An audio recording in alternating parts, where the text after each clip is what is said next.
Que le nom du Seigneur soit glorifié pour vous qui venez de nous rejoindre. Partagez encore la vidéo car nous croyons que le Seigneur s'apprête à faire du bien à quelqu'un. Le thème que nous allons aborder cet après-midi, ce matin, allais-je dire, est pour nous très capital et très important parce que ce thème est en train également de vouloir sécuriser la vie de certaines familles, surtout par rapport aux alliances. Toute la semaine, vous avez suivi nos enseignements sur les alliances et le sang. Et à l'introduction, soit le mardi passé, nous avions dit ceci, c'est que lorsque nous parlons d'alliance, il n'y a pas d'alliance qui soit supérieure à l'alliance du sang. Parce que l'alliance du sang, c'est l'alliance suprême. Qu'il vous souvienne que même dans l'Ancien Testament, lorsqu'il fallait couvrir les péchés du peuple, non pas l'effacer, mais couvrir le péché du peuple, Dieu avait recours au sang des animaux. Dieu avait recours au sang des béliers, au sang des agneaux. Pourquoi est-ce que Dieu avait recours à tout ce sang-là? Parce que la vie se trouve dans le sang. Et pour racheter l'humanité, Dieu a utilisé le sang de son Fils. C'est pourquoi j'aime le dire, nous n'avons pas été sauvés par une parole, mais nous avons été sauvés par Dieu fait homme. Amen. Et Dieu fait homme, c'est la parole fait chair. Et c'est cet homme-là qui est monté à la croix, qui a donné de son sang pour que nous puissions être sauvés. Et j'ouvre une parenthèse ici d'entrée de jeu, puisque je suis en train de récapituler un peu. J'ouvre une parenthèse pour dire ceci. C'est pourquoi les relations impudiques sont très dangereuses dans la vie d'une personne. Et c'est pourquoi la Bible se permet de dire ceci. C'est que celui qui s'unit à une prostituée devient avec elle un seul et même corps. Pourquoi? Parce que simplement, les relations sexuelles font toujours appel au sang. Je répète, les relations sexuelles font toujours appel au sang. Et là où le sang est concerné, l'alliance est toujours mise à rude épreuve. Amen. Retenez ceci, je répète, il n'y a pas d'alliance qui soit supérieure à l'alliance du sang. Ça, c'était le mardi, nous en avions parlé. J'ai également expliqué le temps durant lequel pouvait tenir une alliance. J'ai expliqué que certaines alliances peuvent tenir très peu de temps, d'autres peuvent tenir toute la vie, mais que parmi les choses qui font durer l'alliance se trouvent les autels que nous élevons à Dieu et se trouve également notre manière de nous consacrer. Parce que la taille de ta consécration définit également la valeur de l'alliance que tu vas partager avec Dieu. Parce que là où il y a une alliance, il faut qu'il y ait un sacrifice, il faut qu'il y ait un autel. Quand vous lisez toute la Bible, même dans le Nouveau Testament, partout où Dieu a parlé d'alliance, on s'est souvent retrouvé sur une montagne. Et c'est souvent sur ces montagnes-là qu'on venait offrir. Vous savez, même la première fois que le Seigneur Jésus a parlé de la Sainte Seine, c'était sur la montagne. Et c'est là que quand il a partagé le repas et consort. Et pourquoi est-ce que c'était toujours dans des endroits soit reculés, soit sur des montagnes? Parce que ça donne toujours l'idée d'une plateforme qui ressemble à un autel. Qu'il vous souvienne que dans l'Ancien Testament, lorsqu'on parlait d'autel, on faisait allusion à un amas de pierres que l'on mettait ensemble et sur lesquelles on venait sacrifier l'animal. Et en dessous, on pouvait mettre des bûches pour que cela soutienne par le feu la consommation de l'agneau ou du sacrifice qui était placé sur la table. Amen. Alors, nous avons également parlé sur les signes d'alliance. Est-ce qu'une alliance a toujours des signes? Nous avons dit oui, une alliance a toujours des signes, mais il y a des signes qui sont concrets. Il y en a d'autres qui sont abstraits. Le signe concret de l'alliance avec Samson se trouvait dans ses cheveux. Le signe concret de l'alliance avec Noé et la terre entière se trouve dans l'arc-en-ciel. Mais le signe de l'alliance avec toi peut se cacher derrière une coupe de cheveux, derrière une certaine manière de marcher, mais peut et doit surtout se cacher dans le cœur, parce que l'alliance ne se gère pas dans la bouche, mais l'alliance se gère dans le cœur. Et il ne faut pas que la bouche dévoile ce que le cœur cache, parce qu'une fois que la bouche dévoile ce que le cœur cache, il y a un problème. C'est comme ça que dans Juge 16, nous avions démontré, à partir du verset 16 également, comment est-ce que la femme Dalila, ayant acculé tellement Samson, que Samson a fini par voir un câble lâché. Et qu'est-ce qu'il a fait? La Bible dit il a ouvert son cœur à la femme. Et la Bible dit lorsque la femme a vu que Samson avait ouvert son cœur, alors qu'est-ce qu'il a fait? Elle a endormi Samson, ensuite lui a coupé les cheveux. J'aimerais également ouvrir une parenthèse ici, puisque je récapitule encore. C'est que lorsque on parle de Dalila, comment s'est-elle rendue compte que c'est le cœur qui lui avait été ouvert? Parce que Dalila, si on est allé vers elle, c'est le genre de prostituée avec certains pouvoir mystique. C'est le genre de prostituée irrésistible, mais dont le sexe est devenu un autel humain sur lequel on sacrifie d'autres personnes. Et ce genre de personnes sur terre existe également. Ça veut dire que vous allez tomber sur une personne dont le corps, et permettez-moi de le dire parce qu'il n'y a pas de gêne, dont le sexe est en réalité un autel humain, un autel sur lequel on sacrifie la vie des autres personnes. J'ai rencontré une famille dans ma vie, il y a de cela près de 25 ans, dont la femme était très belle et son hobby c'était toujours de sortir avec des jeunes garçons. Et à chaque fois qu'elle sortait avec des jeunes garçons, c'est là que les affaires de son mari étaient flamboyantes. Et après la prière, nous nous sommes rendus compte d'une chose. En réalité, les mystiques de ce monsieur, il l'avait placé dans le corps de sa femme pour que quiconque irait avec sa femme lui vende son corps. C'est comme ça que vous allez remarquer, la Bible le dit, faites attention à la femme étrangère qui te dira viens entrer chez moi parce qu'il y a la mort dedans, tu risques de laisser ta vie, tu risques de laisser tes promesses, tu risques de laisser tes alliances. Alors c'est pourquoi j'insiste, vraiment j'insiste pour dire que Dalila c'était également ce genre de femme. Ça veut dire des femmes qui sont des autels. Et je ne sais pas pourquoi mais j'aimerais inciter nos sœurs, vous qui me suivez, j'aimerais aussi inciter nos frères parce qu'il n'y a pas que les femmes qui sont des autels humains, il y a aussi des hommes qui sont des autels humains. J'ai rencontré un garçon de 24 ans qui m'a avoué être sorti avec plus de 500 femmes dans sa vie. Alors imaginez que jusqu'à aujourd'hui, il doit avoir 45 ans. Avec combien de femmes n'est-il pas sorti 25 ans ou 20 ans plus tard? Donc c'est juste pour dire qu'il est de ces personnes qu'on utilise dans le monde des ténèbres comme étant des porte-malheurs, comme étant des poisses, des gens qui vont venir absorbez votre vie, comme disent les mondains vulgairement, absorbez vos chances.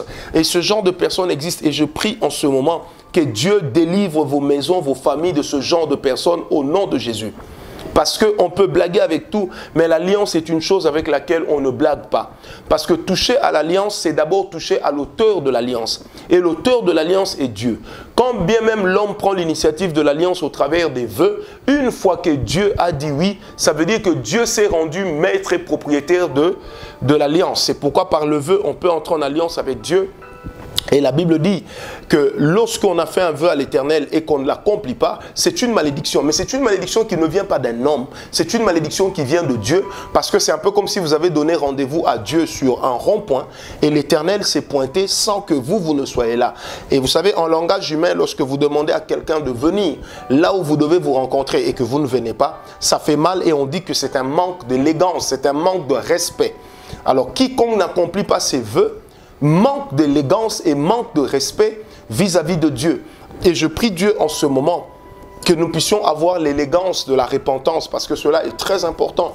Et nous avions également dit ceci, lorsqu'une alliance est brisée, il y a principalement deux choses qui aident à les rétablir. Il y avait d'autres points, mais il y a principalement deux choses. La première des choses qui nous aide à rétablir une alliance qui a été brisée, c'est d'abord d'en prendre conscience et ensuite de se repentir. La repentance est une puissance exagérée parce que la repentance met à nu le cœur de l'homme et l'expose devant Dieu. Et lorsque la repentance est là, la repentance ce n'est pas dire Seigneur j'ai mal agi, mais la repentance c'est dire Seigneur plus jamais ça dans ma vie. La repentance nous engage à prendre des dispositions pour que ces choses ne puissent plus se répéter. Et ceci dit, quand je parle, le Saint-Esprit me répète, combien de fois n'avons-nous pas été des mauvais repentants? Combien de fois notre repentance n'a-t-elle pas été superficielle? Combien de fois donc notre repentance n'a-t-elle pas été nulle? Parce que simplement nous avions pleuré peut-être, mais nous n'avions pris aucune disposition. Vous savez, la vraie repentance, ce ne sont pas les larmes qui coulent des yeux vers les joues, mais la vraie repentance, c'est lorsque le cœur prend l'engagement pour dire « Seigneur, I will never be the same. I will never do the same thing. » Ça veut dire jamais je ne serai la même personne et jamais je ferai encore la même chose. Est-ce que quelqu'un m'a compris? Alors, une alliance perdue peut-elle être retrouvée? J'avais tout de suite dit oui. Parce que nous croyons d'abord à la valeur de la miséricorde, nous croyons à la valeur de la grâce. La deuxième chose qui permet de reconquérir une alliance qui a été brisée, c'est encore le sacrifice.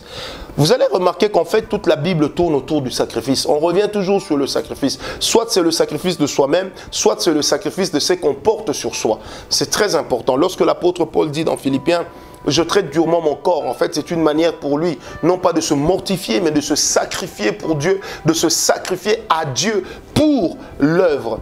Et j'ai à cœur de dire à quelqu'un, les sacrifices de nos personnes valent plus que les sacrifices que nos mains apportent. Parce que ce que l'Éternel attend d'abord de nous, c'est que nos cœurs soient purs, c'est que nos vies soient bien réglées devant lui. Et qu'il vous souvienne que Dieu n'a pas besoin d'un jeûne dans lequel nous allons distribuer des biens simplement, ou d'un jeûne dans lequel nous crions que nous sommes en jeûne, mais il a d'abord besoin du jeûne d'un cœur qui est repentant et d'un cœur qui prend des dispositions dans la discipline pour marcher avec Dieu. Amen. Alors, durant la semaine, nous avions également dit ceci. Certaines choses, vous allez remarquer que je suis en train de compléter. Nous avions également insisté pour dire ceci. Il y a ce qu'on appelle le péché d'alliance. C'est quoi le péché d'alliance? Le péché d'alliance n'est autre qu'un péché dans lequel nous sommes tombés, mais qui nous a été formellement interdit à nous en tant qu'intuit aux personnae. Ça veut dire que c'est un péché qui nous a été interdit en tant qu'intuit aux personnae. Alors à partir de ce moment-là, nous avons donc deux vérités qui viennent s'imposer à nous lorsque nous parlons du péché d'alliance, parce que je n'avais pas beaucoup insisté. La première vérité avec le péché d'alliance, c'est lequel? C'est que le péché d'alliance marche d'abord avec un système de barème. Ça veut dire que certaines choses que Dieu peut tolérer jusqu'à X pourcentage pour d'autres, pour vous, Dieu ne le tolérera jamais, même une seule fois. Alors une fois que Dieu vous dit expressément ne fais pas ceci, même si cela est interdit à tout le monde, mais si Dieu te le dit expressément, ça veut dire que pour toi, c'est devenu une parole qui lie ton alliance. Je répète, ça devient une parole qui lie ton alliance. Amen. Je répète encore, ça devient une parole sur laquelle ton alliance est liée. C'est ce que j'ai aussi appelé un prescrit d'alliance. La deuxième des choses sur laquelle je dois insister, il y a également des choses qui ne sont des péchés pour personne, mais seulement pour vous. Elles le deviennent parce que l'Éternel vous a parlé en tant qu'une fois intuit au personnae que vous n'avez pas le droit de faire ceci. Bien-aimé, tout le monde peut peut-être se rendre justice à une certaine mesure, ça peut passer. Mais pour vous, Dieu dit expressément, tu ne feras pas ça.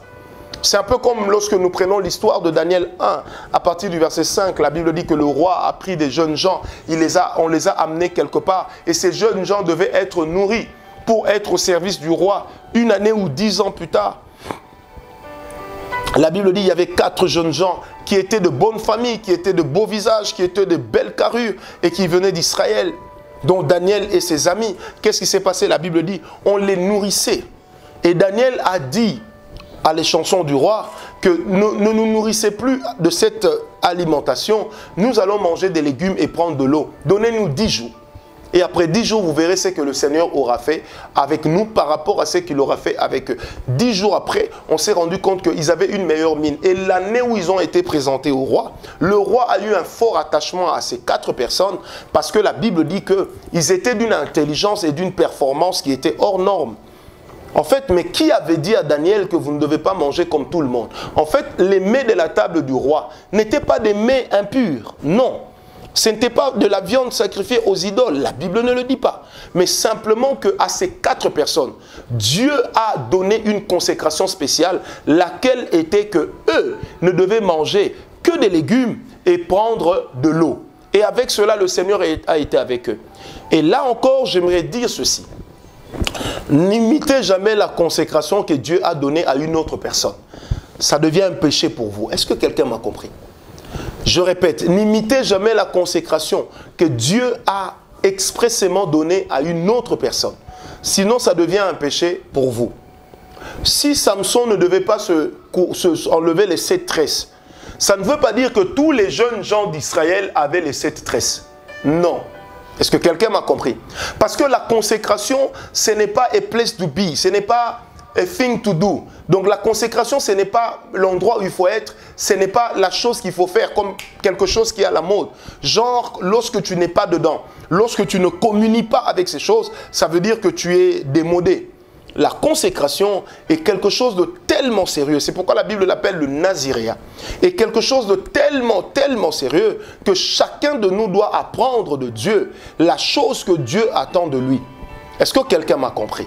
Et retenez toujours que la consécration amène et sécurise l'alliance. Et l'alliance encadre la vision et la mission. Donc consécration, vision, alliance marchent ensemble.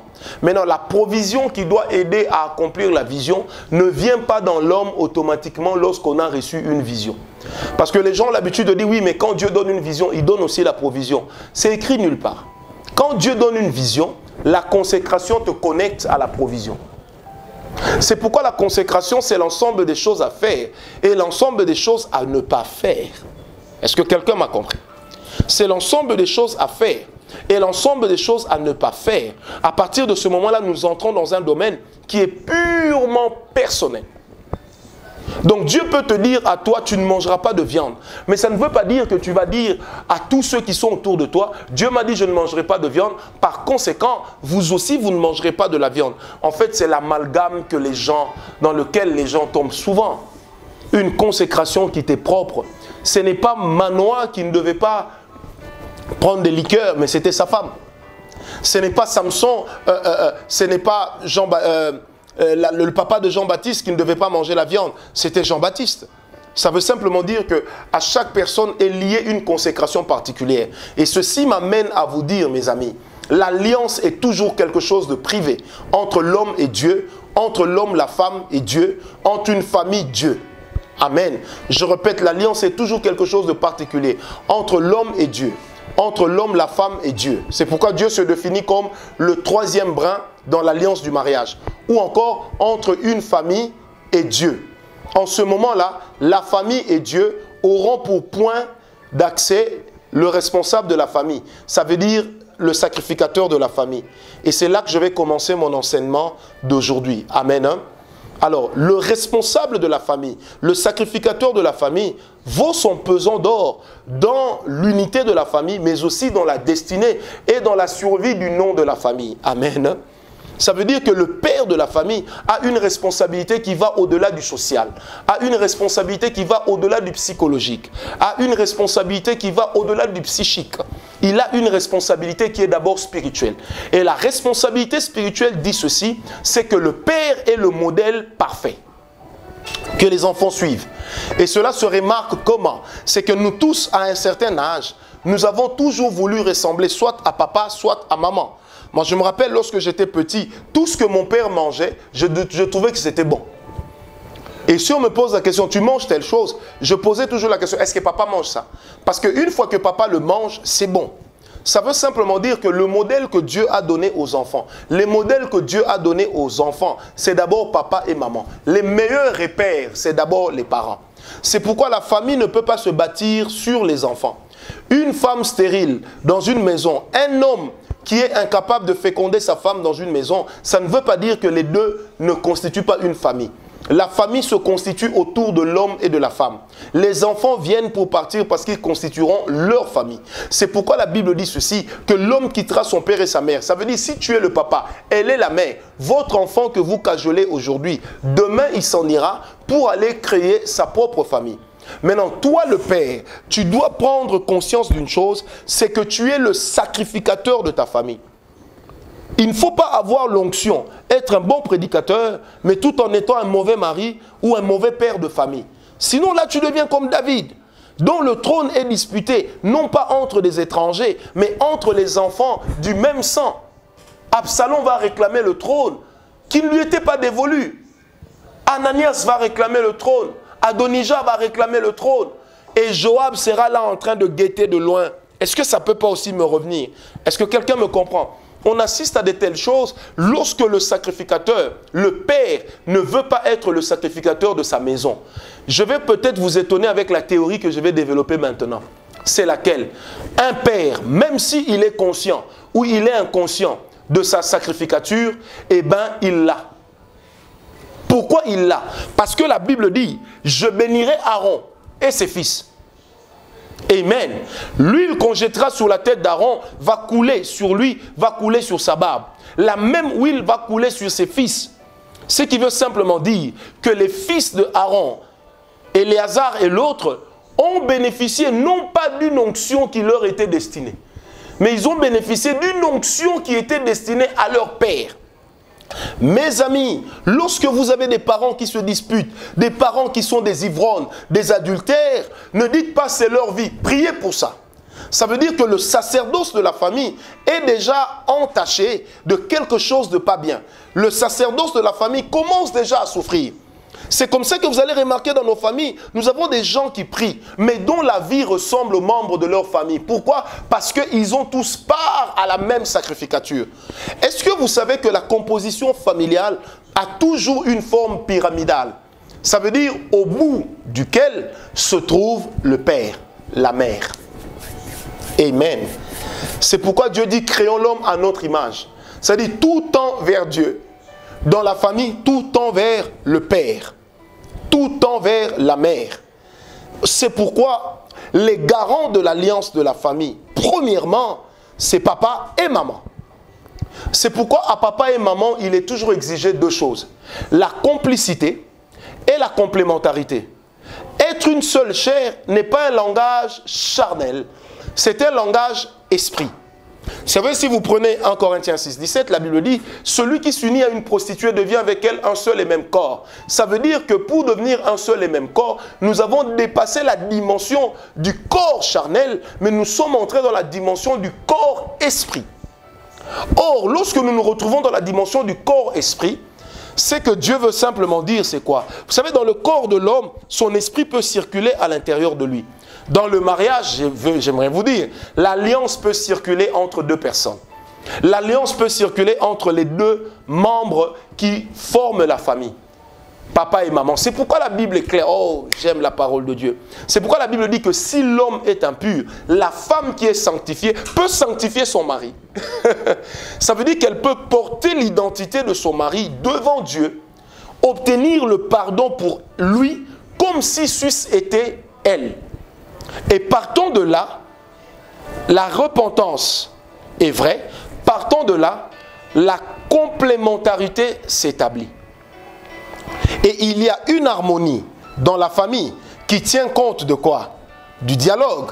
Mais il y a une autre harmonie qui est beaucoup plus importante, qui tient compte de quoi? De nos échanges d'esprit, de nos échanges spirituels. Quelqu'un m'a compris? De nos échanges spirituels. Est-ce que vous savez qu'un homme qui est dans l'occultisme, la personne la mieux placée pour barrer la route à ses sacrifices, c'est sa femme? C'est pourquoi vous allez remarquer que même chez les occultistes, quand quelqu'un commence à être graduellement élevé, qu'est-ce qu'on fait? On lui exige d'entraîner sa femme avec lui. Pourquoi? Parce que sa volonté à lui seul ne suffit pas pour une alliance forte. Mais lorsque sa femme l'y rejoint, leur volonté crée une volonté. Et maintenant, c'est là que les enfants se retrouvent dans ce qu'on appelle l'alliance. Vous allez remarquer ceci.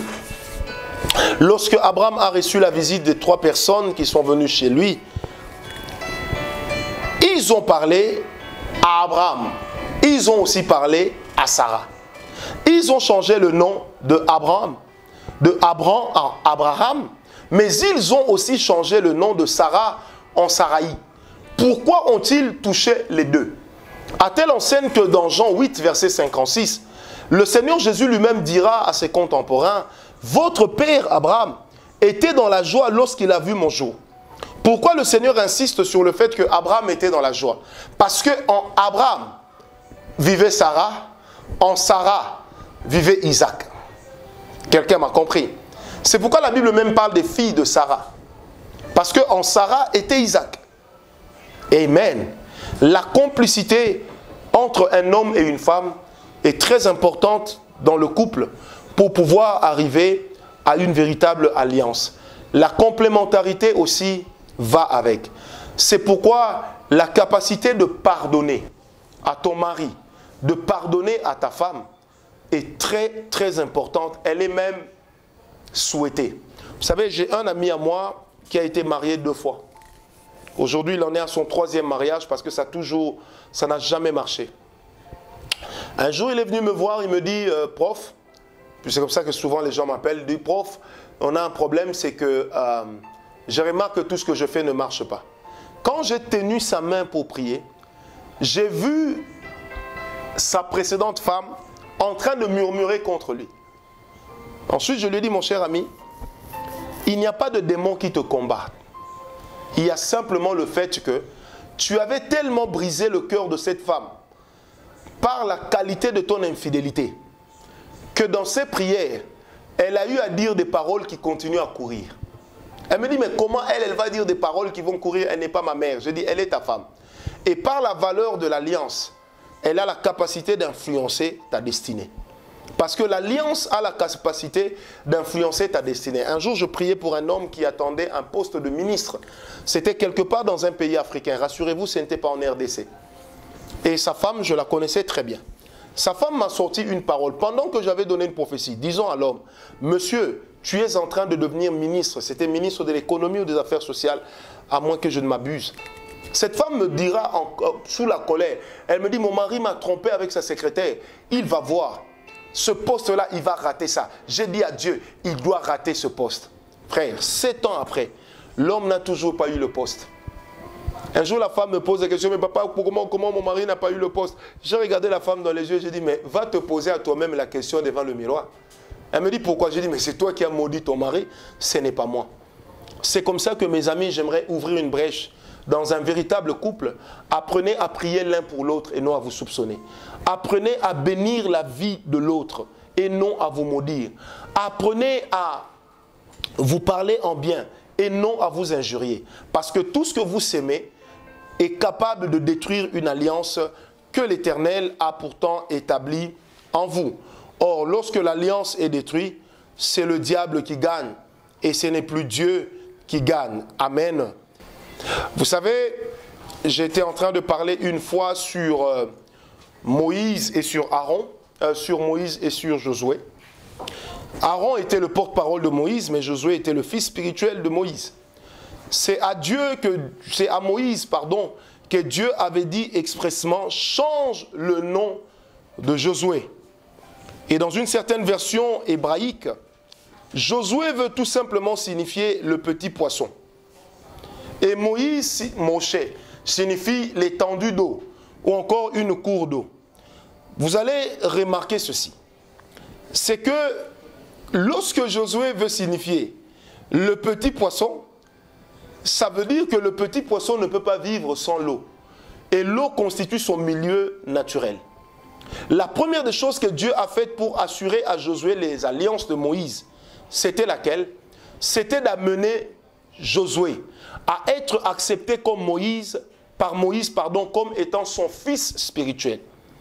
Et trois grands événements nous les montrent. Amen. Je dis bien, trois grands événements nous les montrent. Le premier événement, c'est la tente d'assignation.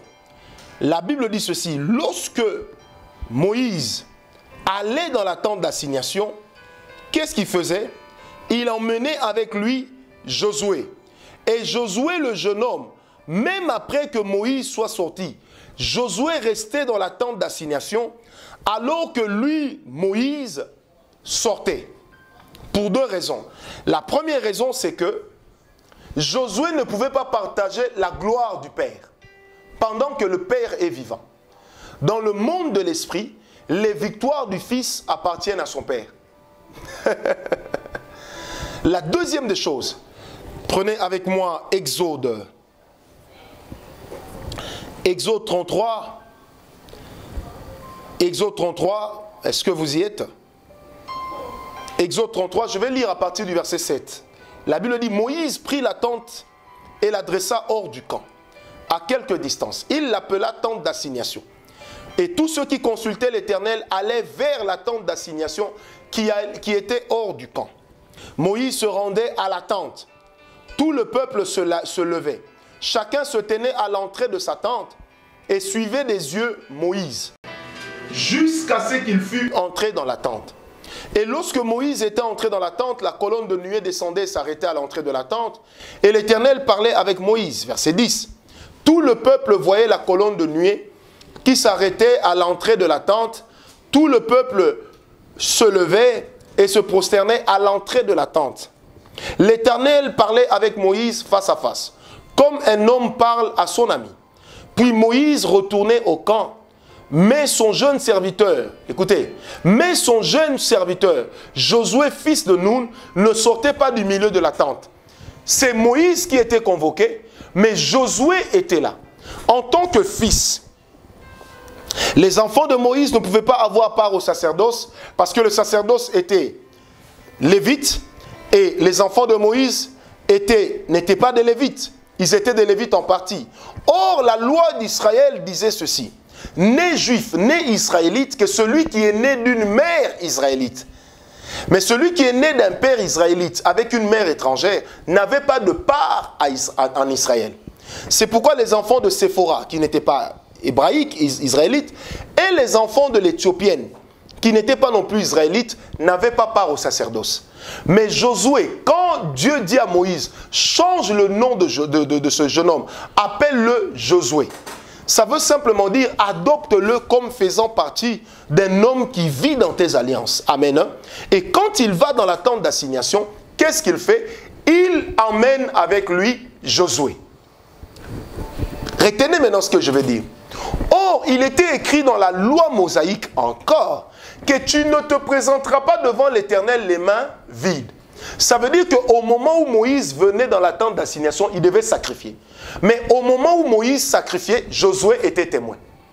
La meilleure façon d'inclure un fils dans la chair ou dans la foi, dans tes alliances, c'est de le faire participer dans les moments où toi tu élèves les autels. C'est-à-dire que vos enfants doivent être les témoins de vos sacrifices. Lorsque vos enfants ne sont pas les témoins de vos sacrifices, il y a quelque chose qui tourne mal, ça bug.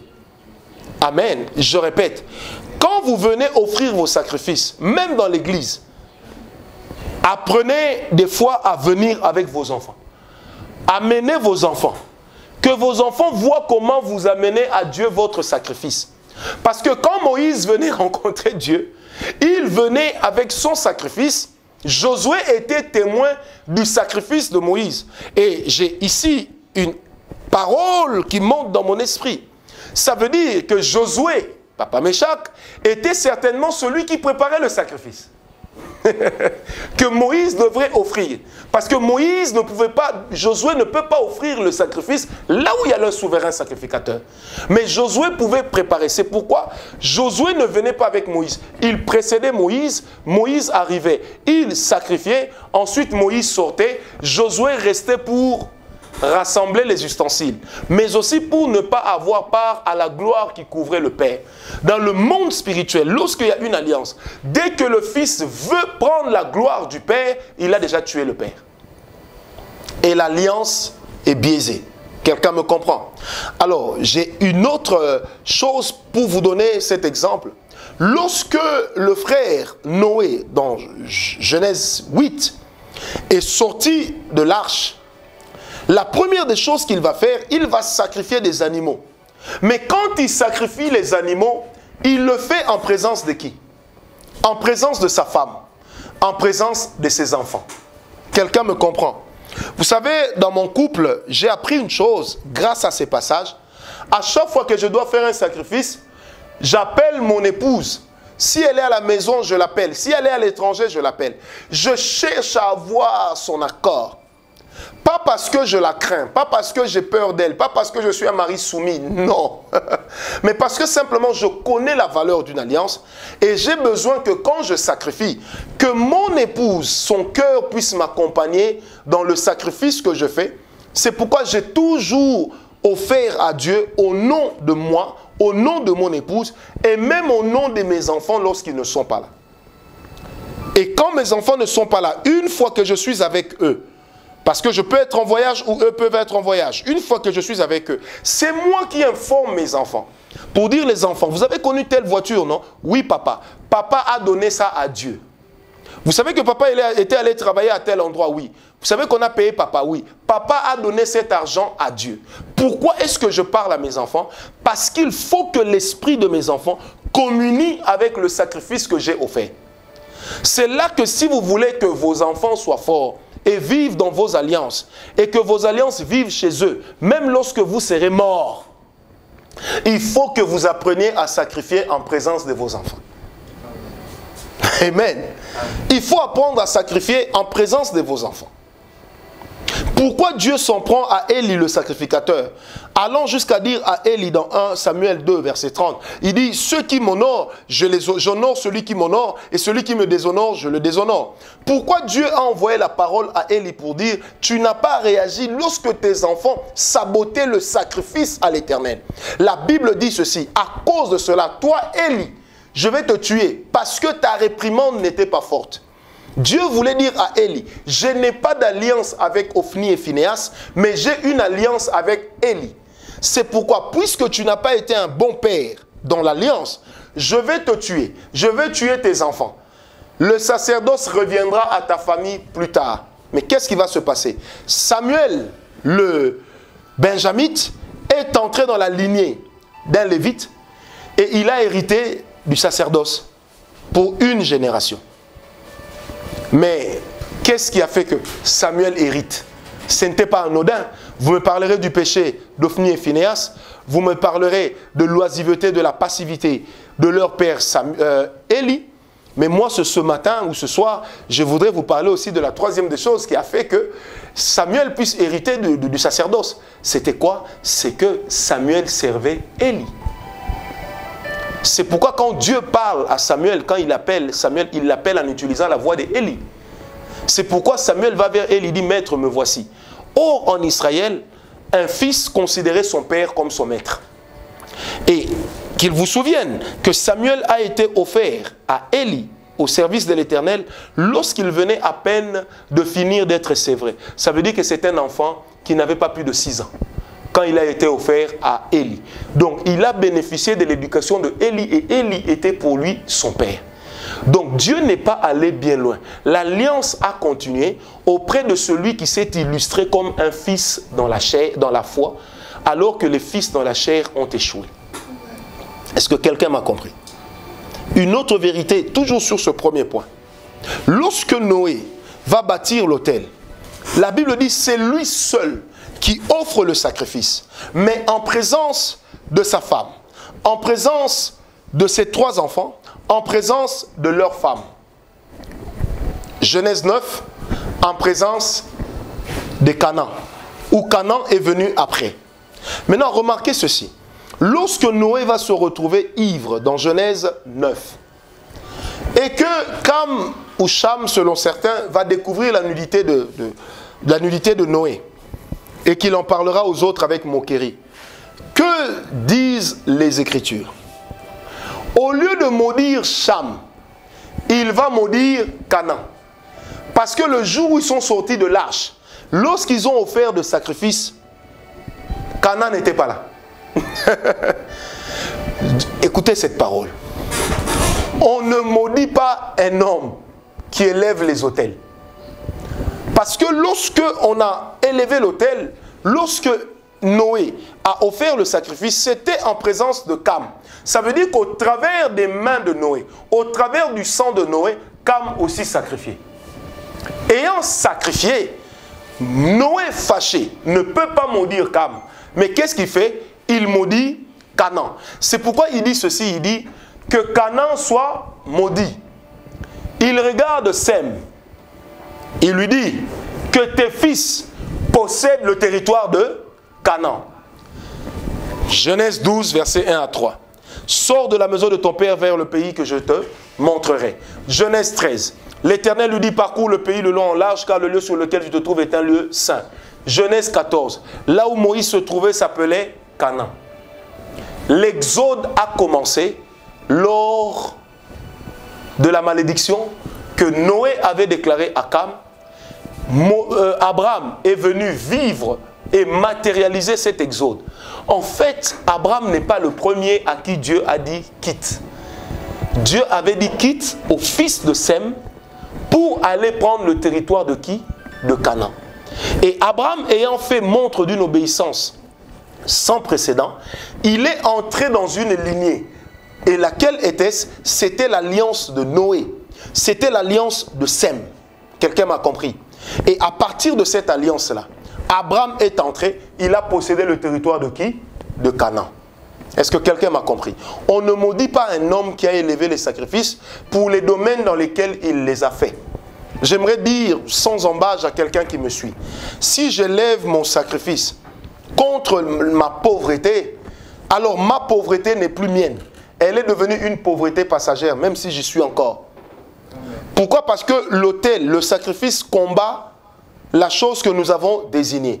Voilà pourquoi nous avons toujours enseigné que chaque autel, chaque sacrifice n'est pas un cadeau ni un don que vous faites à vos pasteurs, à vos prêtres, mais c'est toujours une responsabilité que vous leur faites porter. Et de l'autre côté, ça doit avoir un nom, ça doit avoir un objectif. Est-ce que quelqu'un m'a compris? Sauf lorsqu'il s'agit d'un autel de louange.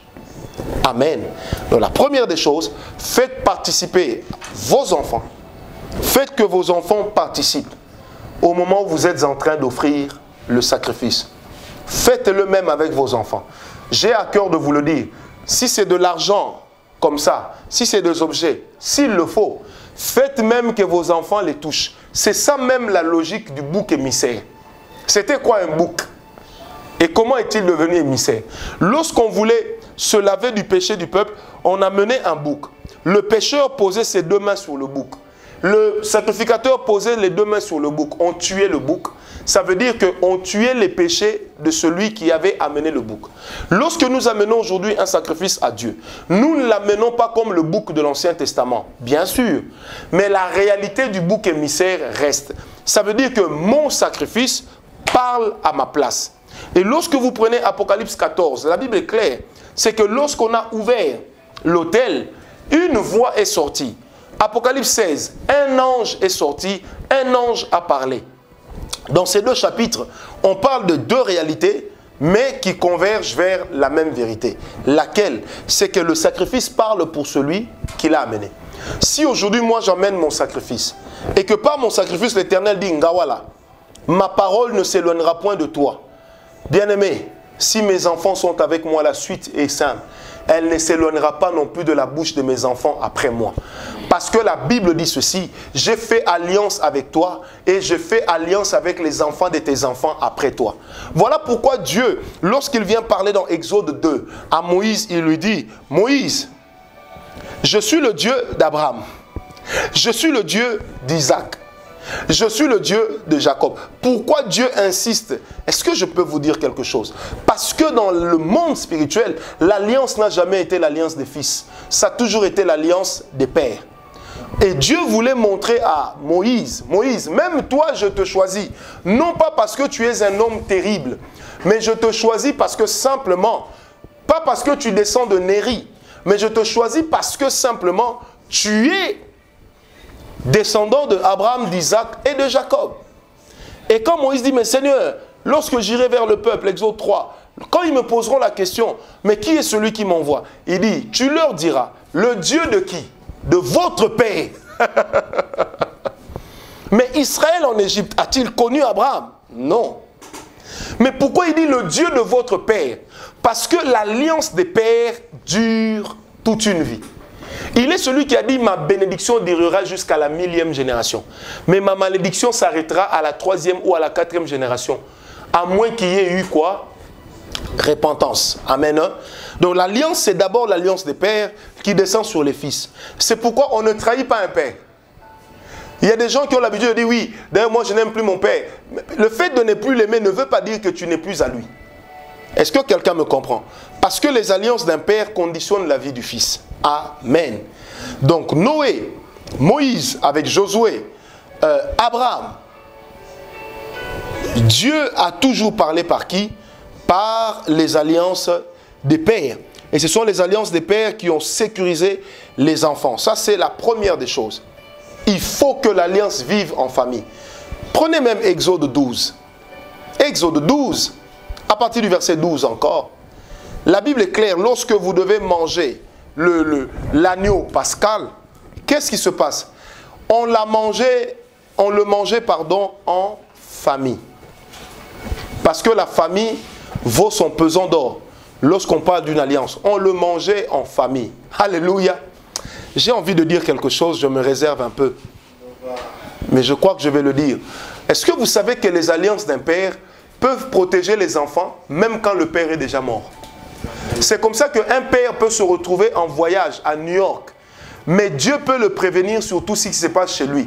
Pas parce qu'il a mis des fétiches, pas parce qu'il a mis des caméras de surveillance, parce que ce sont ces alliances qui sécurisent la famille. Et les alliances d'un père sécurisent la famille. On ne pouvait pas, Abimelech ne pouvait pas tuer Isaac. Même quand on pouvait mettre du sable dans les puits d'Isaac, le Dieu d'Abraham donnait à Isaac l'intelligence de creuser d'autres puits, et le Dieu d'Abraham donnait à l'ange l'ordre d'aller mettre l'eau dans les puits. C'est pourquoi la Bible dit, Isaac faisait quoi? Il ne faisait que prospérer, prospérer, prospérer. Mais d'où venait la prospérité d'Isaac? D'Abraham son père. Est-ce que vous savez que le premier homme à avoir offert l'autel, à avoir offert le sacrifice à Bethel, ce n'est pas Jacob, c'est Abraham. Lisez avec moi Genèse 12, versets 7 et 8. C'est Abraham qui, le premier, a offert l'autel à Bethel. Isaac a continué. Mais lorsque Jacob veut entrer dans l'alliance d'Abraham, Dieu le ramène où? Prenez avec moi Genèse 28. Dieu le ramène à Bethel. Amen. Dieu le ramène à Bethel.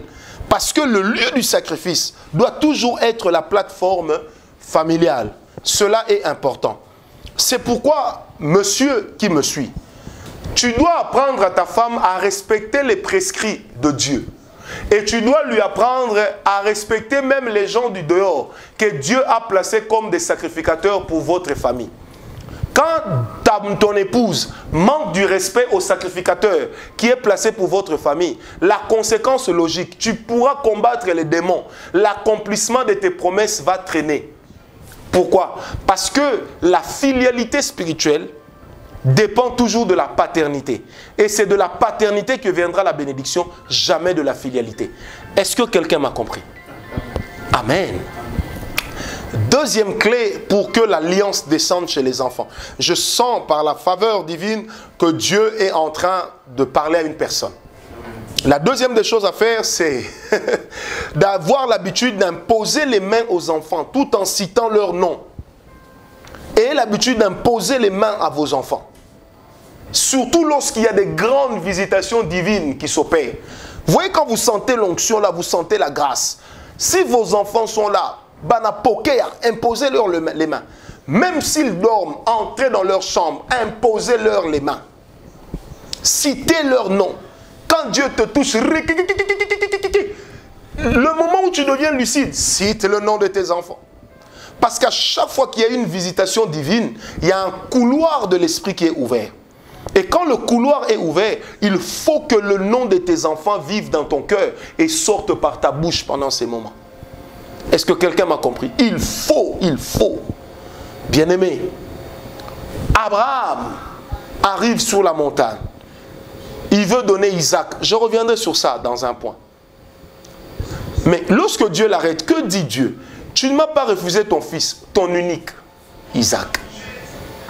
C'est pourquoi, voici, et Dieu commence encore à lui parler. Mais vous allez remarquer que dès lors que Dieu lui parle, les promesses ne viennent plus sur Abraham, mais commencent à venir sur Isaac parce qu'il est témoin de l'alliance. Quand nous sommes dans des moments de visitation divine, dans des moments de forte puissance, retenez bien ces clés. Particulièrement celle-ci. C'est que, ayez l'habitude de citer les noms de vos enfants. Un jour, quelqu'un m'a dit, mais prophète, pourquoi quand l'onction descend, même quand vous prêchez, vous citez toujours le nom de votre femme et de vos enfants? Je lui ai posé la question, tu veux que je cite les noms de qui? Les premières personnes de qui je suis d'abord responsable en tant que père, ma première personne, c'est mon épouse. Ma deuxième personne, mis dans le même sac, ce sont mes enfants. Donc je ne peux pas ne pas citer leur nom lorsque je suis béni. Bien-aimé, quand quelqu'un il gagne beaucoup d'argent, qu'est-ce qu'il dit quand c'est un père responsable? Ah, ma femme sera contente. Ah, enfin la vie de mes enfants va changer. Et il peut même citer le nom de ses enfants. Parce que ses enfants vivent continuellement en lui par le lien du cordon ombilical. Est-ce que vous m'avez compris? Troisième chose. Ayez l'habitude, frère Thierry Banza, de citer même le nom de vos enfants quand il n'existe pas. Et quand madame est enceinte, bénissez déjà la grossesse. Ce n'est pas pour rien. Vous savez, les versets que Dieu a mis dans la Bible ne s'adressent pas aux gens dans lesquels ça s'était réalisé dans l'Ancien Testament et le Nouveau Testament. Ça s'adresse à nous aujourd'hui qui sommes en train de lire et qui entrons en connexion avec cette parole parce que cette parole est vivante. Dieu a dit à Jérémie, écoute ceci Jérémie, alors que tu n'étais qu'une masse informe et vide dans le ventre de ta mère. Il ne dit pas dans le monde de l'esprit, mais il dit dans le ventre de ta mère. Ça veut dire, dès le premier jour de la fécondation, l'enfant existe déjà devant Dieu. L'enfant a déjà une identité devant Dieu. L'enfant a un nom. C'est pourquoi dans Romains, la Bible dit, nous bénissons Dieu, de qui toute famille de la terre tire son nom. Donc, tu peux déjà donner à l'embryon qui est dans le ventre de ta femme un nom. Homme, femme, c'est pas grave, tu peux lui donner un nom. Et commencer à prier sur l'enfant. Et dans les moments de forte visitation, va poser ta main sur le ventre de ton épouse. Dis, Seigneur, je me présente avec mon épouse. Et non seulement avec elle, mais je me présente aussi avec l'enfant qui est dedans. Vous savez, j'ai plusieurs fois vu cela et on a eu plusieurs témoignages. Des mamans qui n'arrivaient pas, non pas à concevoir, mais à accoucher parce que c'était devenu difficile. Qu'est-ce qu'on a fait? Des fois, je dis au papa, papa, parle à l'enfant, dis-lui de sortir. Et quand le papa parle, des fois, l'enfant bouge. Et quand ça ne va pas, alors je mets mon autorité en jeu et je parle à l'enfant. Et je ne vous dis pas que ça a parfois marché, mais je vous le dis, et Dieu m'est témoin, ça a toujours marché. Ça a toujours. Un jour, je suis au Canada, à Montréal. Un frère de l'église m'appelle, il dit, papa, madame est en travail depuis plus de 24 heures, l'enfant ne sort pas. Je dis, demande un peu aux infirmières et aux sages-femmes de s'écarter un peu. Ils se sont écartés. J'ai dit, monsieur, touche le ventre de ta femme. Il a touché. Alors j'ai commencé maintenant, je dis, mets main libre. Il a mis main libre sur son téléphone. Et j'ai commencé à dire à l'enfant, est-ce que tu connais la voix de celui qui te parle? Celui qui te parle, avant moi, c'est ton père.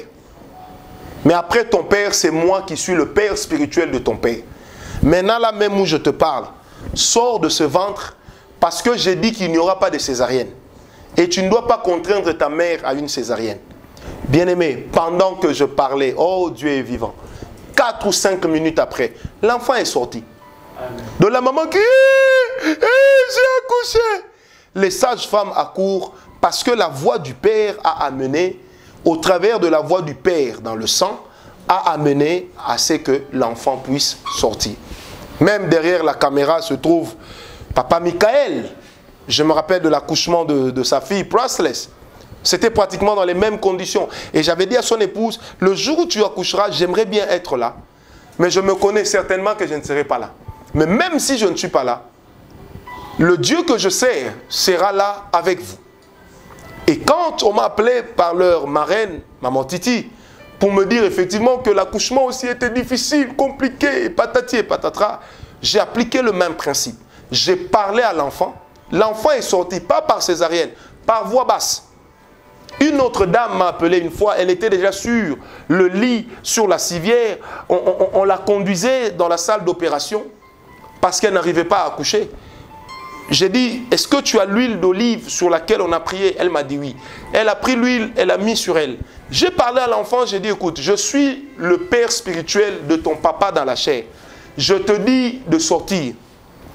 Au couloir, je dis bien au couloir, la femme a accouché par voix basse de son 5e enfant. Est-ce que quelqu'un m'a compris? Même dans le ventre d'une femme qui ne conçoit pas, le papa a le droit de parler pour faire valoir ses alliances.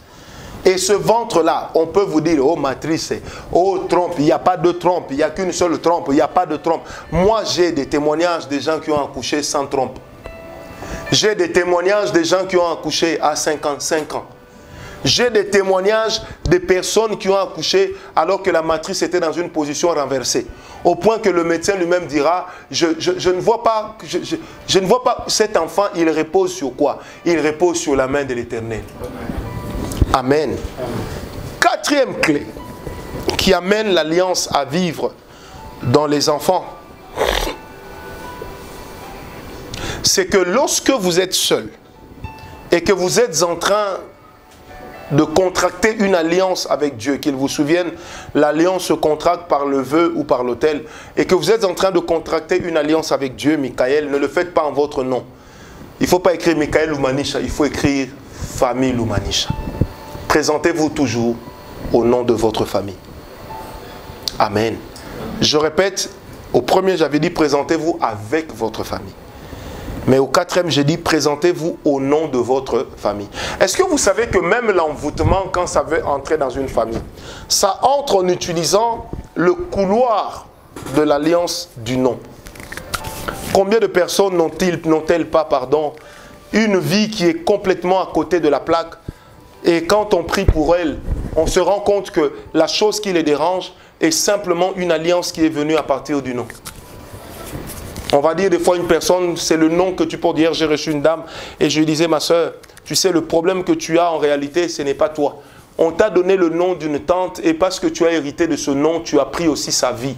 On t'a transféré sa vie et on a substitué son identité à la tienne au point que la vie que tu mènes n'est pas ta vie, mais c'est la vie d'une autre personne. Et plusieurs personnes sur terre se rendent compte qu'elles vivent, qu'elles mènent la vie des personnes desquelles on leur a donné le nom. Elles mènent la vie des territoires pour lesquels on leur a donné les noms.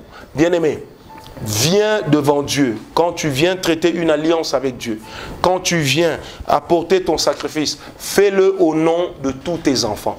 Fais-le au nom de ton épouse ou même de ton mari. Est-ce que je peux te dire quelque chose? Même s'il ne croit pas à ces choses, toi seul tu es suffisant ou suffisante pour l'amener devant Dieu. Amen.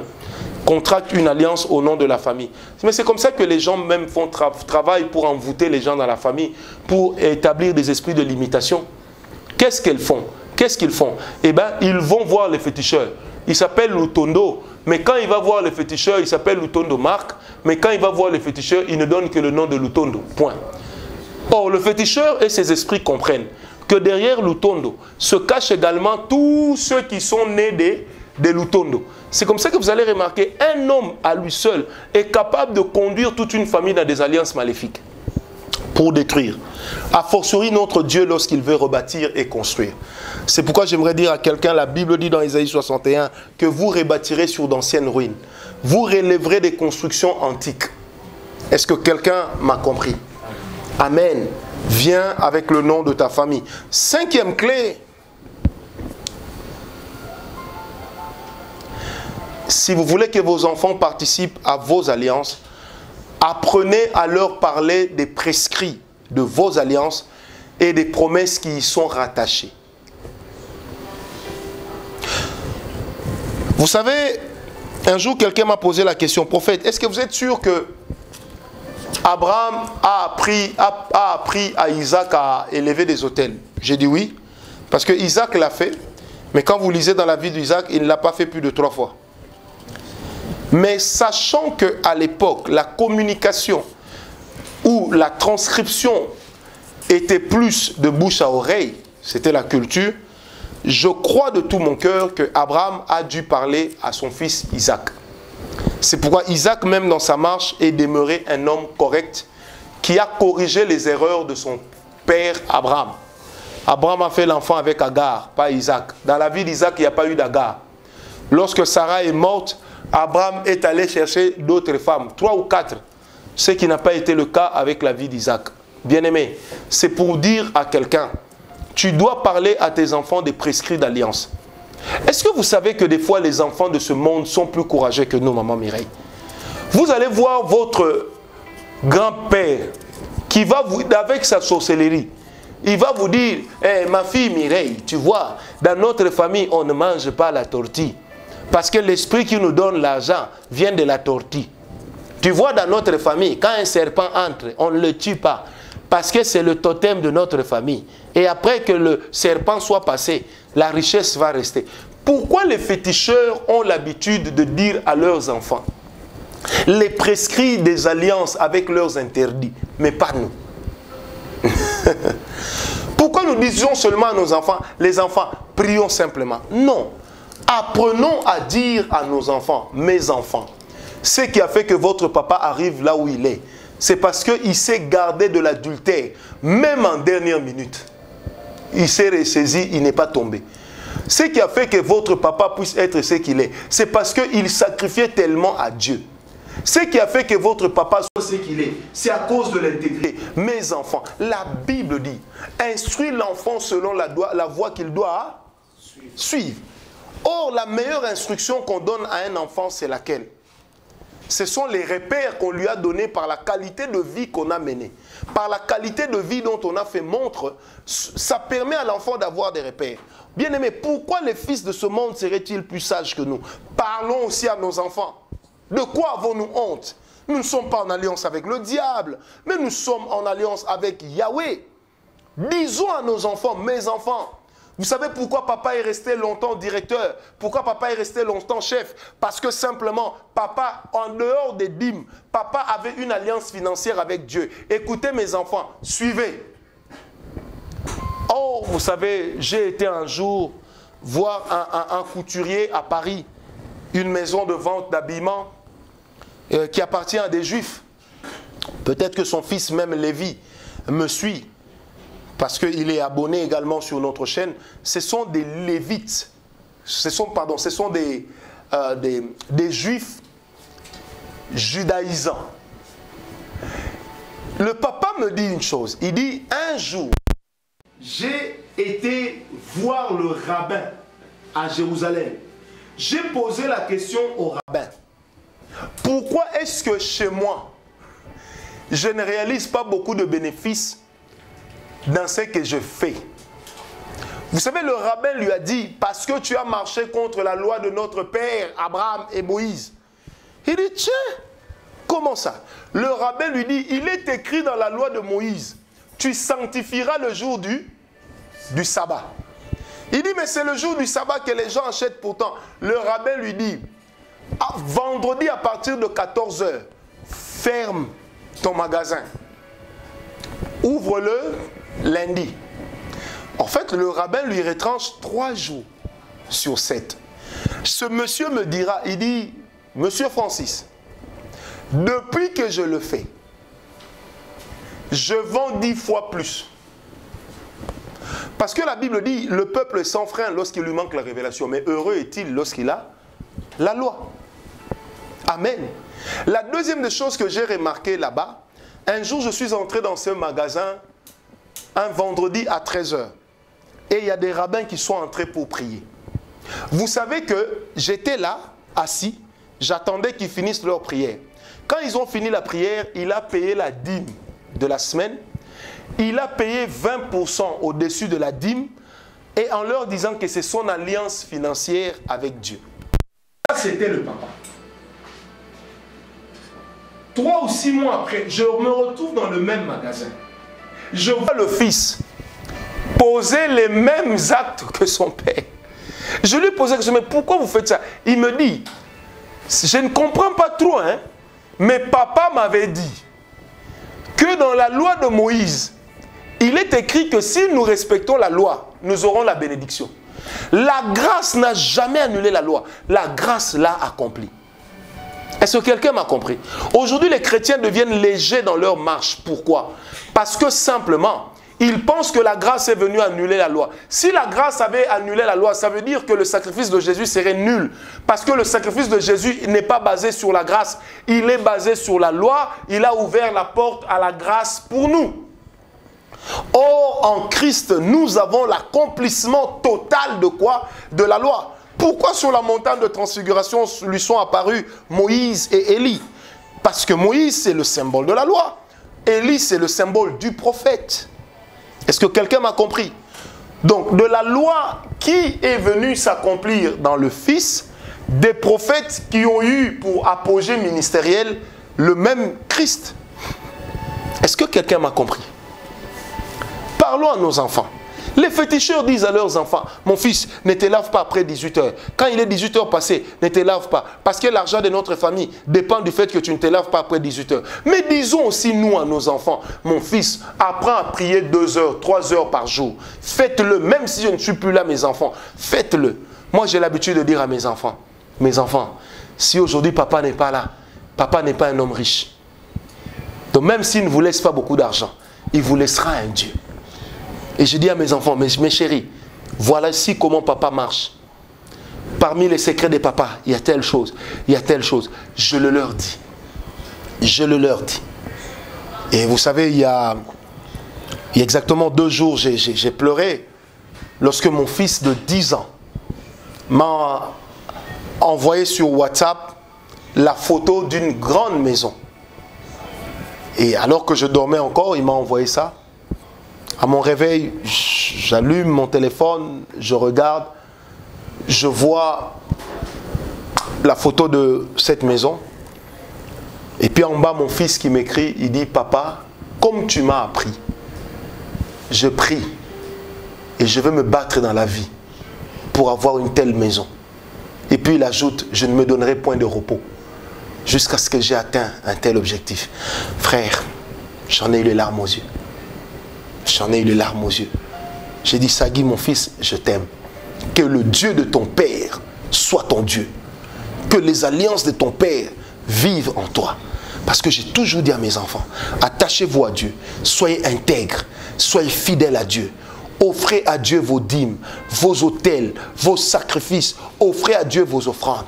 Et je dis toujours à mes enfants, soyez des bosseurs. Parce que Dieu est lui-même un bosseur. Dieu est un bosseur. Un bosseur. Il s'est reposé un jour après avoir travaillé 6 jours. Je dis toujours à mes enfants, celui qui n'a pas travaillé n'a pas droit au repos. Comment veux-tu prendre des vacances quand tu n'as pas sué? Est-ce que quelqu'un m'a compris? Parlez à vos enfants des prescrits de l'alliance. Les gens qui sont dans des sciences mystiques parlent à leurs enfants. Ils disent à leurs enfants, quand tu as l'argent, viens sacrifier sur l'autel des ancêtres autant, viens faire ceci. Mais pourquoi nous ne parlons pas à nos enfants? Pourquoi nous ne transmettrons pas des secrets à nos enfants? Pourquoi nous ne disons pas à nos enfants, regarde ce qui m'arrive quand Dieu me visite. Regarde, bien-aimé, lorsque Moïse est mort, c'est Dieu qui informe Josué. Mais Dieu dit à Josué, il dit, petit, petit, fais seulement ce que Moïse t'a enseigné. On va lire cela. Josué 1. Dieu n'amène pas une nouvelle révélation à Josué. Non. Fils, de quelle révélation tu as besoin? Sinon la révélation des alliances du Dieu de ton père.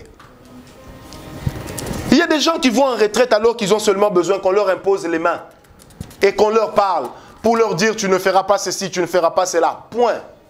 Est-ce que tu m'as donné un amen? Amen. Je crois en la grâce de Dieu, je crois en la grâce de Dieu. La Bible dit, nous sommes dans Josué 1. La Bible dit, il arriva qu'après la mort de Moïse, le serviteur du Seigneur, le Seigneur dit à l'auxiliaire de Moïse, est-ce que vous avez compris?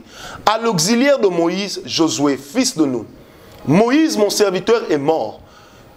Maintenant donc, lève-toi, passe le Jourdain que voici, toi et tout ce peuple, vers le pays que je leur donne aux fils d'Israël.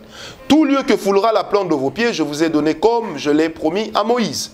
Depuis le désert et le Liban, que voici jusqu'au grand fleuve, l'Euphrate, tout le pays des Hittites, jusqu'à la grande mer, au soleil couchant, tel sera votre territoire. Personne ne pourra tenir devant toi tous les jours de ta vie. Amen. Comme j'étais avec Moïse, je serai avec toi. Je ne te délaisserai pas, je ne t'abandonnerai pas. Écoutez le verset 6. Oh, j'aime Dieu dans ses précisions. Il dit, sois fort et courageux, car c'est toi qui donneras comme patrimoine à ce peuple le pays que j'ai juré à leur père de leur donner. Verset 7. Oui, sois fort et très courageux. Veille à agir selon toute la loi de Moïse, mon serviteur. Dieu dit à Josué, en fait, tu n'es pas mon serviteur. Mon serviteur, c'est Moïse. Tu es arrivé là où tu es par Moïse.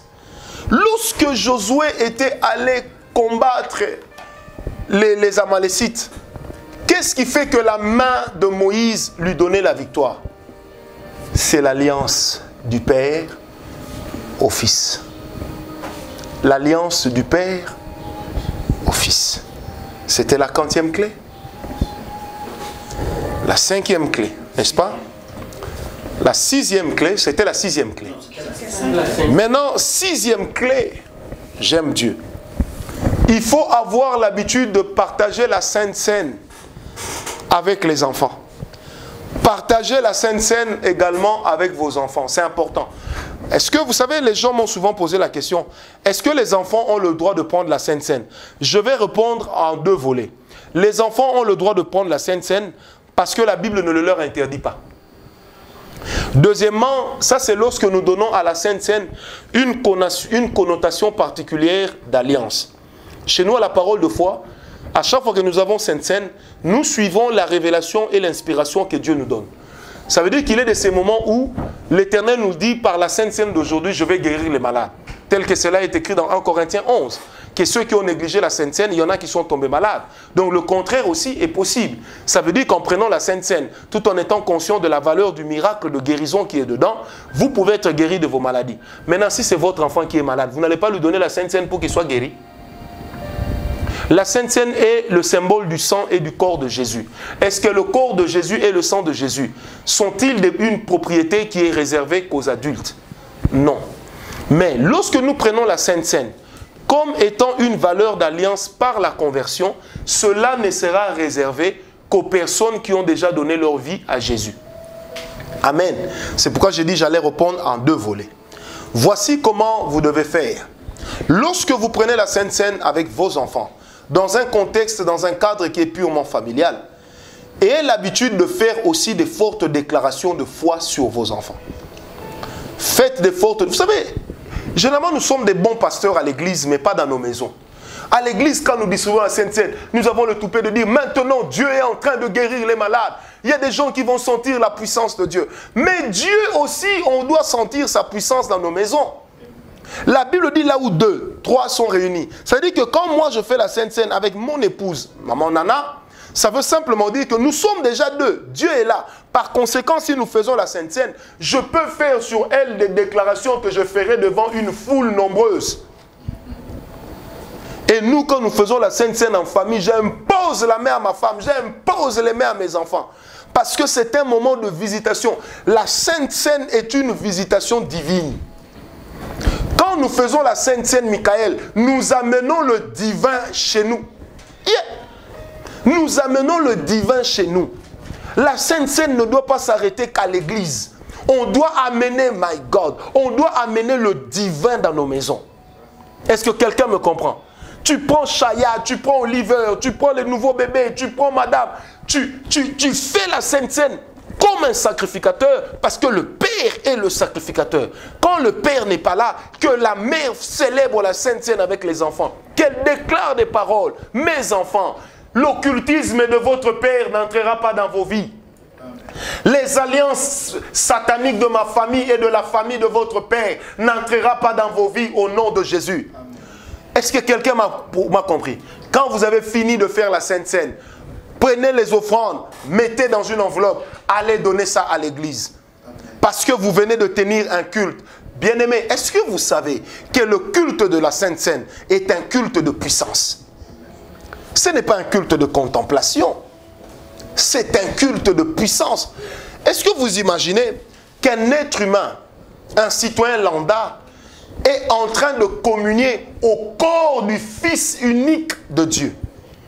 Il est en train de communier avec le sang du Fils unique de Dieu. Mais c'est ça la puissance de Dieu.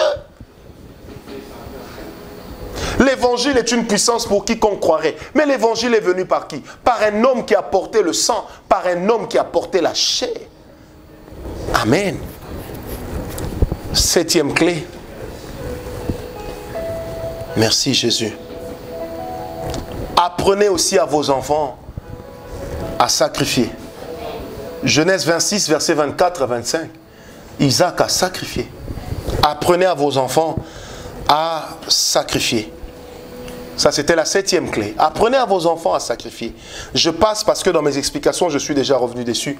Et là, ce que je vais dire, c'est la bombe et nous nous arrêterons là. 8e clé, parce que c'est 8 clés pour transmettre aux enfants l'alliance. 8 clés pour que vos enfants vivent dans vos alliances. 8 clés, Michael, c'est ce qu'il faut écrire. 8 clés. Amen. 8e clé. J'aime Dieu. Amen. 8e clé. Il faut offrir à vos enfants. Il faut offrir vos enfants à Dieu. Est-ce que quelqu'un m'a compris? Il faut offrir vos enfants à Dieu. Je vais expliquer. Soyez calme, soyez calme. Lorsque Isaac est né, Abraham l'a présenté à Dieu. C'est ce que nous faisons pratiquement tous. Mais pour que le chromosome d'Isaac change, Abraham a donné à Dieu, non pas un sacrifice, il a donné à Dieu son unique, son fils. Un père de famille doit apprendre à comprendre qu'au-dessus de lui, Dieu est le père de la famille. Prenez vos enfants, offrez-les à Dieu. Dites à Dieu, je t'offre la vie de mes enfants. Que leur vie ne m'appartienne plus. Que leur vie ne leur appartienne pas. Mais que leur vie appartienne à qui? À Dieu. Un jour, je suis rentré d'un voyage. J'arrive dans ma maison. Mon épouse me dit, chérie, est-ce que tu sais que notre fils cadet est très malade? Il est chaud, on croirait une plaque chauffante. Je ne l'ai pas amené à l'hôpital comme je savais que tu arrivais et que tu es un homme de foi. J'ai dit, ok. 1 heure après, elle me réveille, elle dit, chérie, je crois que l'enfant est en train de convulser. Je me suis souvenu d'Exode 23. Tu serviras l'Éternel. Il éloignera la maladie de ta maison. Et mon bureau était en face de ma chambre. Je suis entré dans mon bureau. J'ai dit à ma femme, amène l'enfant. On va l'offrir à Dieu. J'ai dit à ma femme, déshabille l'enfant.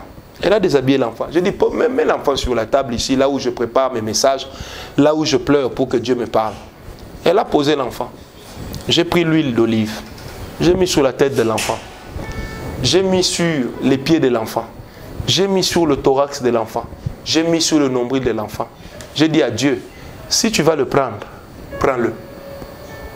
Si tu vas me le redonner, au moins tu l'auras pris avant. Frère, ma femme me regarde et se met à pleurer. J'ai dit à ma femme, partons, on n'a rien à faire ici. On a laissé l'enfant, on est parti. Quand on entre dans la chambre, j'entends tout de suite quelqu'un qui toque à la porte. Je dis, c'est qui ça? Le même enfant qui convulsait. Il dit, papa. Et puis avec la même voix, papa, c'est Néri. J'ai dit, oui, tu veux quoi? Je vais jouer, papa, je vais jouer. J'ai dit, mais tu n'étais pas malade? Il dit, c'était avant. Papa, maintenant, je vais jouer. Le petit a joué depuis 1 heure du matin jusqu'à 4 heures. En pleine forme. C'est ce jour-là que j'ai expérimenté. Que des fois, quand nos enfants sont malades, des fois, quand nos enfants, nous les regardons en bonne santé, nous pensons qu'ils nous sont acquis. Donnons-les à Dieu. Disons au Seigneur, tu vois ces enfants, ils ne sont plus à toi. Vos enfants deviendront inenvoûtables, insorcellables, inarrêtables. Est-ce que tu comprends? Vos enfants deviendront imbicoudisables. On ne pourra plus les imbicoudiser. Ça veut dire qu'on ne pourra plus faire de la divination sur vos enfants. Offrez-les seulement à qui? À Dieu. Prenez vos enfants, dites, Seigneur, je n'ai pas de meilleur sacrifice. Prends mes enfants. Je rappelle toujours à Dieu qu'avant la naissance de chacun de mes enfants, j'ai toujours élevé un autel pour mes enfants. De ma première fille à mon dernier garçon, j'en ai 4. J'ai toujours fait cela. Je peux vous garantir, la dernière fois qu'un de mes enfants avait été gravement malade, hospitalisé, pour 2 jours d'hospitalisation, j'ai payé plus de 1300 $ US. J'ai dit à mon épouse, on ne peut pas dépenser autant pour la maladie. On va donner ça à Dieu. On va dire à Dieu, il n'a qu'à prendre les enfants s'il veut. Depuis que nous l'avons fait, ça fait aujourd'hui 7 ans. La maladie n'est plus jamais entrée dans ma maison. La maladie n'est plus entrée. Parce que j'ai dit à Dieu, mais si j'ai la volonté de donner autant d'argent à un médecin qui soigne, qui ne guérit pas, mais je préfère prendre cet argent, je te le donne. Aujourd'hui, des fois, nous disons, le cancer de ma femme demande 30 000 $. Vous allez les trouver. Mais si on vous dit, amenez la femme à l'église, on va prier. Si elle est guérie, vous donnerez 200 $ à l'église. Mais pourtant, la valeur de sa vie en ces moments-là, c'était les 27 000 ou les 30 000 $ qu'on vous avait demandé, que vous étiez prêt à donner à un médecin. Mais quand c'est un médecin, il n'est pas voleur. Mais quand on doit donner à un pasteur, le pasteur devient voleur. Je vais vous dire une vérité. Là où les médecins soignent, nous, nous guérissons. Parce que nous, nous avons reçu un pouvoir qui nous dit, allez guérissez les malades. Savez-vous, depuis que ce Covid-19 a commencé, combien de gens ont été guéris par ma prière? Je n'ai pas honte de le dire. Comme le dit l'apôtre Paul, je n'oserais pas me vanter de ce que Dieu n'a pas fait. Je ne me vanterai que de ce que Dieu a fait. J'ai vu des femmes qui avaient des problèmes de cheveux qui tombaient. Les cheveux ont commencé à repousser. Je ne parle pas d'il y a une année, d'il y a 10 ans. Parce que Dieu n'est pas le Dieu des anciens combattants. Il est le Dieu des combattants actuels. J'ai vu une famille, toute une famille à Mons, monsieur, madame, 2 enfants, atteints du coronavirus avéré. Au moment où je vous parle, ils sont vivants en très bonne santé. Est-ce que quelqu'un me comprend? Ils sont vivants en très bonne santé. Jésus. Prenez vos enfants. Quand vous allez rentrer chez vous, prenez vos enfants, rassemblez-les. Faites une prière d'abandon. Abandonnez vos enfants entre les mains de Dieu. Dites à Dieu, tu es le père de ces enfants. Si demain il manque à manger, c'est toi qui es un mauvais père. Si demain, frère, ce que je vous dis, je l'ai fait et ça marche. Si demain ces enfants manquent un toit, Seigneur, ce n'est pas moi, c'est toi qui es un père irresponsable. Oh, je connais le Dieu auquel j'ai cru. Il est loin d'être un père irresponsable. Il est loin d'être un père irresponsable. Vous savez, je vais vous partager un témoignage. Mon épouse le sait. À chaque fois que nous avons besoin d'une grande visitation dans notre famille, en dehors de faire des sacrifices, mon épouse et moi, nous avons pris l'habitude de faire prier nos enfants en notre présence. De faire dire à nos enfants, allez, de présenter notre requête à Dieu à notre place. Vous savez pourquoi? Parce que là où papa et maman ont péché, Dieu qui est le véritable père de ses enfants, il entendra la voix. Puisque la Bible est claire. La Bible est claire. Si vos pères de chair ne vous donnent pas de serpents quand vous avez demandé du poisson, ils ne vous donnent pas de pierres quand vous avez demandé du pain, combien à plus forte raison votre Père qui est dans les cieux ne vous donnera-t-il pas ce dont vous avez besoin? C'est la parole de Dieu. Mes enfants appartiennent à Jésus. They belong to Jesus. Mes enfants ne m'appartiennent pas. Ils appartiennent à Jésus. Mes enfants appartiennent à Jésus. Je répète, mes enfants appartiennent à Jésus. Mes enfants appartiennent à Jésus. Ils ne m'appartiennent pas. Ils ont mon nom, mais ils n'ont pas ma vie. Ils ont la vie de Jésus. J'aimerais pas que mes enfants développent mes défauts. J'aimerais que mes enfants prennent mes qualités, ajouter aux qualités qu'ils vont rencontrer dans l'intimité avec le Saint-Esprit, que cela devienne une explosion de gloire dans leur vie. C'est tout ce dont j'ai besoin. Que Dieu vous bénisse.